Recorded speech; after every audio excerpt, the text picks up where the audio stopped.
Yeah, yeah.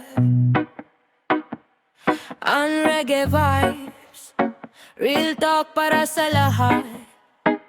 Reggae vibes, positive life. Oh, oh, oh. Oh, ah, ah, ah. Ah, oh. Hindi sukatan ng damit na mamahalin, hindi rin kotse ang dahilan ng pagtingin. Maraming tao gustong sumabay sa uso, kahit kapos na pilit pa rin ang puso. Nagkakautang para lang may maipakita, ngiti sa larawan pero lungkot ang kapalit na kita. Bakit pipilitin kung hindi pa panahon? Ang tunay na yaman ay may kapayapaan sa kahapon. Huwag mong ikumpara ang buhay mo sa iba, bawat isa may daan na itinagda. Kung ano ang biyayang nasa iyong kamay, pasalamatan mo, yan ang tunay na tagumpay. Huwag piliting maging mayaman para lang makisabay sa uso ng bayan.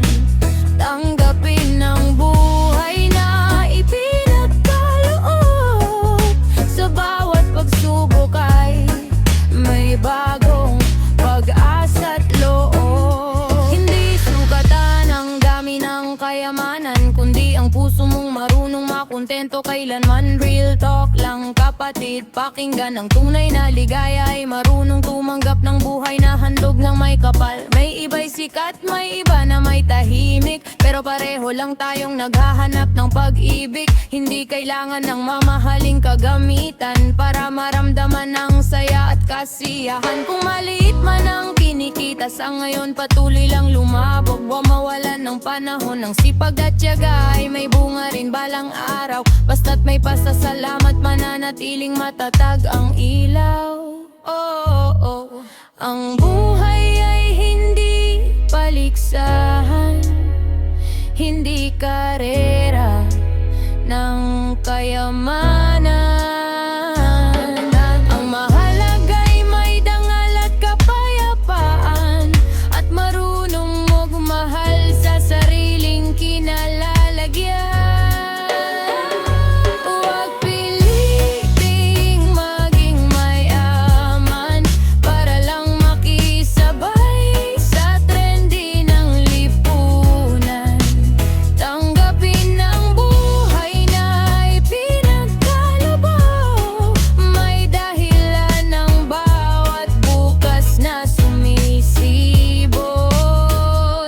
Kahit simplang ang ating tahanan, kung may pagmamahal, tunay tayong mayaman.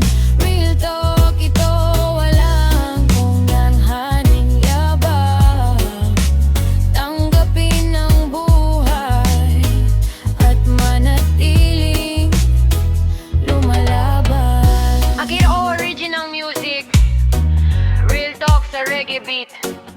Hindi lahat ng kumikinang ay ginto, at hindi lahat ng simple ay talo. Maging tugmamamagkahal at tanggapin ang buhay na biyayang galing sa itaas.